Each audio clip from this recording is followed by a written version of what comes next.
Hai teman, kembali lagi bersama saya dengan novel yang berjudul Terpaksa Menikahi Pak Ustadz. Bagaimana puasanya? Semoga lancar ya bagi yang berpuasa. Mimin doakan semoga aktivitas kita diberi kelancaran. Amin ya rabbal alamin. Baiklah, langsung saja kita mulai. Bab 82. Azam turun dari ranjang dan berlutut dengan tangan yang menggenggam Aluna. Ia menatap Aluna begitu dalam hingga membuat wanita itu gugup. Saat akan memalingkan wajah, Azam menahan dengan satu tangannya, mengelus lembut pipi Aluna dengan ibu jari. Maaf, dari awal menikah sampai saat ini saya belum bisa membahagiakan kamu, malah membuat kamu menderita. Mulai detik ini saya akan berusaha buat kamu bahagia dan mencintai kamu, ucap Azam dengan begitu tulus. Jadi kamu memilih buat sama aku, Mas? Saat memutuskan nikah sama kamu, sebenarnya udah nggak punya hubungan apapun dengan Nindi. Tapi kebersamaan kami yang sudah lama membuat cinta saya pada Nindi nggak bisa memudar begitu saja. Tapi saya bertekad buat lupain dia. Kamu mau kan bantu saya?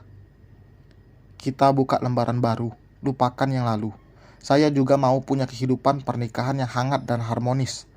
Saya juga berharap kamu bisa memaafkan kesalahan saya. Azam langsung menunduk setelah mengatakan itu. Ia terlalu malu menatap Aluna saat mengingat betapa tidak becusnya ia menjadi seorang suami. Selama menikah, belum pernah membahagiakan istrinya sendiri dan malah sibuk dengan masa lalu. Mas, bangun, duduk di sebelah aku, pinta Aluna membantu Azam berdiri. Ia merasa tidak enak melihat suaminya sendiri berlutut di hadapannya. Kita sama-sama mulai dari awal ya. Semoga ke depannya rumah tangga kita semakin baik lagi. Soal perasaan kita serahkan saja pada Sang Pencipta yang bisa dengan mudah membolak-balikan hati manusia. Selama niat kita baik, insya Allah segalanya akan mudah, ujar Aluna. Kenapa dengan mudah Aluna memaafkan Azam? Padahal lelaki itu mudah menyakitinya, bahkan berkata kasar. Aluna tidak mengambil hati soal masalah itu. Ia memposisikan dirinya menjadi Azam. Memang bukan hal mudah. Aluna belajar untuk bisa memahami perasaan orang lain, meskipun dirinya tidak bisa dipahami. Setidaknya ia mencoba dan ingin memperbaiki hubungannya dengan Azam yang baru seumur jagung itu. Azam tentu sangat malu pada istrinya yang begitu mudah memaafkan. Padahal Azam berpikir Aluna akan marah dan mendiamkan Azam. Ia belum benar-benar mengenal istrinya. Jika sudah tahu Aluna seperti apa, Azam pasti akan dengan mudahnya jatuh cinta pada wanita berparas cantik itu. Makasih dan maaf. Udah mas, kamu jangan minta maaf terus, aku bosen, gurau Aluna. Azam terkekeh. Boleh nggak saya peluk kamu? Tanyanya. Kenapa harus minta izin segala? Kalau aku bilang nggak boleh gimana? Ya nggak apa-apa. Kok kamu langsung pasrah gitu sih, mas? Nggak seru. Terus harus gimana? Tadi kamu maunya apa? Peluk. Ya udah. Ya udah apa? Ya udah peluk. Alika gemas sendiri melihat Azam yang begitu polos. Azam tersenyum lalu perlahan mendekat dan memeluk Aluna, meskipun masih terlihat kaku. Aluna bahkan sama, ia kaku dan gugup untuk pertama kalinya merasakan pelukan hangat dari suaminya sendiri setelah beberapa bulan mereka menikah dan tidak pernah bersentuhan. Kak, aku duluan ya yang masaknya. Alika mendekati kompor. Kompor kan ada 2, dek. Ya bareng juga bisa kali, sahut Aluna. Gak mau ah, sempit. Dasar ini anak. Emang kamu mau masak apa ya sih? Masak jang-jang-mion buat aku, jelas Alika. Masih pagi loh, dek. Ini buat sarapan mau bikin apa? Terserah kakak aja. Kalau terserah kakak nanti bukan seleranya Bang Syafiq gimana? Kalau kamu mah gak usah pusing, soalnya apapun pasti dimakan, ledek Aluna. Mas Syafiq hari ini sarapannya cuma pakai alpukat sama air jahe doang. Aluna yang baru sekarang tahu menu sarapan wajib adik iparnya itu dibuat melongo. Karena dirinya terbiasa sarapan dengan nasi atau mungkin roti, tapi ternyata adik iparnya berbeda. Dari pola makannya yang sehat bisa terlihat jika Syafiq bugar dan terlihat lebih muda dari usianya yang sudah kepala 3.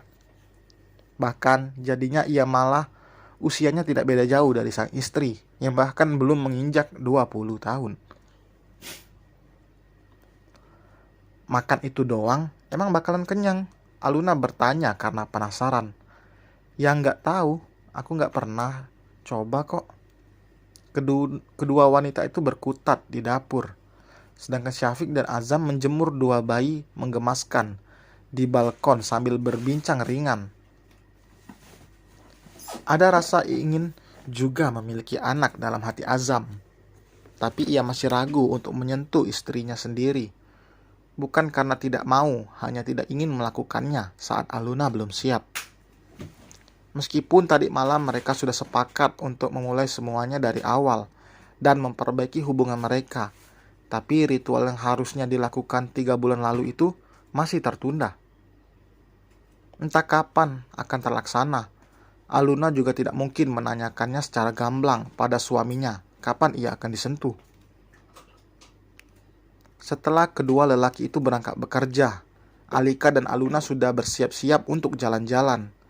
Tidak jauh dari apartemen ada taman yang cocok untuk bersantai di waktu pagi seperti ini. Apalagi udaranya masih segar karena banyak perpohonan dan tumbuhan hijau.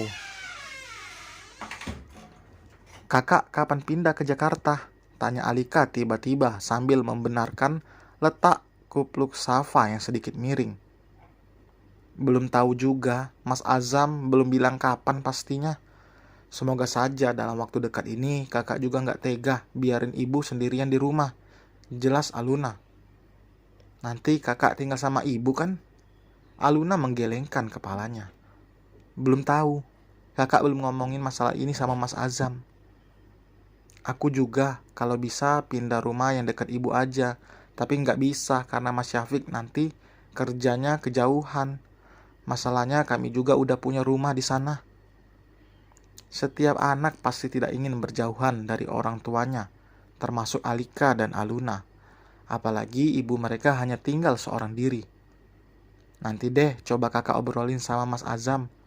Meskipun gak satu rumah sama ibu, seenggaknya rumahnya bisa deketan," tutur Aluna. Mata Alika langsung berbinar saat melihat banyak pedagang di dekat sekolah dasar di seberang jalan. Surganya untuk Alika adalah jajan. Di rumahnya, ia tidak akan mungkin bisa jajan seperti itu karena suaminya pasti menegur. Sesekali tidak masalah jika memakannya, pikir Alika. Ia menitipkan anaknya pada sang kakak, lalu menyeberang jalan untuk membeli jajanan. "Dasar bocah," gumam Aluna, lalu mendorong stroller bayi itu ke arah kursi taman untuk menunggu Alika. Alika berkerumun bersama anak-anak yang juga akan membeli jajanan. Wanita itu menghabiskan hampir semua jajanan yang ada di sana, seperti anak kecil yang diberikan bekal sekolah yang banyak oleh ibunya. Beberapa menit, Alika kembali membawa 3 kantong plastik jajanan hingga membuat Aluna geleng-geleng kepala. "Lihat, umi kalian itu sukanya jajan. Lihat jajanan, matanya langsung hijau. Kalian aja ditinggal sama aunty di sini," ledek Aluna. "Sesekali kak, di sana aku nggak bisa beli yang kayak ginian. Kalau ketahuan Mas Syafiq pasti dimarahin," ungkap Alika sambil menyengir kuda. "Kamu pikir nggak bakalan laporin kenakalan kamu ini sama Bang Syafiq?" "Jangan dong, nih aku kasih cilok 1, bujuknya lalu menyodorkan 1 bungkus cilok. "Nyogoknya pakai cilok doang." "Ya kalau mau yang lain beli sendiri aja. Aku males banget nganterinya. Harus desak-desakan sama para bocil." "Kamu juga bocil kali," bersambung. Terima kasih telah mendengar teman. Jangan lupa like, komen, dan subscribe. Bye.